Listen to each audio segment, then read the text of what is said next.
ಆತ್ಮೀಯ ಯೂಟ್ಯೂಬ್ ವೀಕ್ಷಕರಿಗೆ ನಮಸ್ಕಾರ. ಮಾಹಿತಿ ನಿಮಗಾಗಿ ಯೂಟ್ಯೂಬ್ ಚಾನಲ್ಗೆ ತಮ್ಮೆಲ್ಲರಿಗೂ ಸ್ವಾಗತ. ಇದೊಂದು ನೇಮಕಾತಿ ಪ್ರಕಟಣೆ. ಸ್ನಾತಕೋತ್ತರ ಪದವಿಯನ್ನು ಪಡೆದುಕೊಂಡು ಸಹಾಯಕ ಪ್ರಾಧ್ಯಾಪಕರ ಹುದ್ದೆಗಳಿಗೆ ಅಥವಾ ಉಪನ್ಯಾಸಕರ ಹುದ್ದೆಗಳ ನೇಮಕಾತಿಯ ನಿರೀಕ್ಷೆಯಲ್ಲಿ ಇರತಕ್ಕಂತಹ ಸ್ನಾತಕೋತ್ತರ ಅಭ್ಯರ್ಥಿಗಳು ಅರ್ಥಾತ್ PG ಅಭ್ಯರ್ಥಿಗಳಿಗೆ ಕರ್ನಾಟಕ ರಾಜ್ಯ ಸರ್ಕಾರ ಇತ್ತೀಚೆಗೆ ನೇಮಕಾತಿ ಅಧಿಸೂಚನೆಯನ್ನು ಪ್ರಕಟಿಸಲಾಗಿತ್ತು.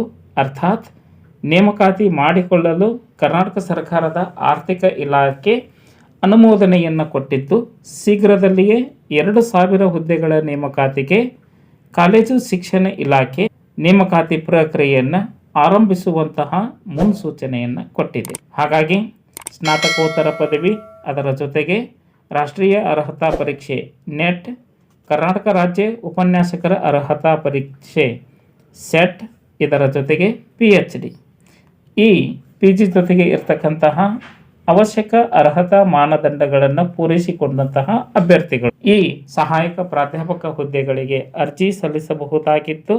ಇತ್ತೀಚೆಗೆ 26/1/2026 ಕರ್ನಾಟಕ ಸರ್ಕಾರದ ಆರ್ಥಿಕ ಇಲಾಖೆ ಅನುಮೋದನೆಯನ್ನು ನೀಡಿದೆ.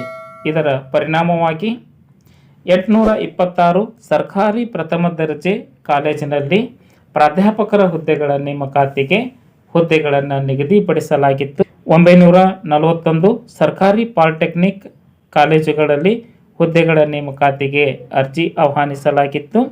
186 ಸರ್ಕಾರಿ ಇಂಜಿನಿಯರಿಂಗ್ ಕಾಲೇಜುಗಳಲ್ಲಿ ಪ್ರಾಧ್ಯಾಪಕರ ನೇಮಕಾತಿಗೆ ಹುದ್ದೆಗಳನ್ನು ನಿಗದಿಪಡಿಸಿದ್ದು, 47 UVCE ವಿಶ್ವವಿದ್ಯಾಲಯದ ಪ್ರಾಧ್ಯಾಪಕ ಹುದ್ದೆಗಳ ಸಂಖ್ಯೆಯನ್ನು ನಿಗದಿಪಡಿಸಲಾಗಿದ್ದು, ಒಟ್ಟು 2,000 ಹುದ್ದೆಗಳಿಗೆ ಸರ್ಕಾರದ ಆರ್ಥಿಕ ಇಲಾಖೆ ಅನುಮೋದನೆ ನೀಡಿದೆ.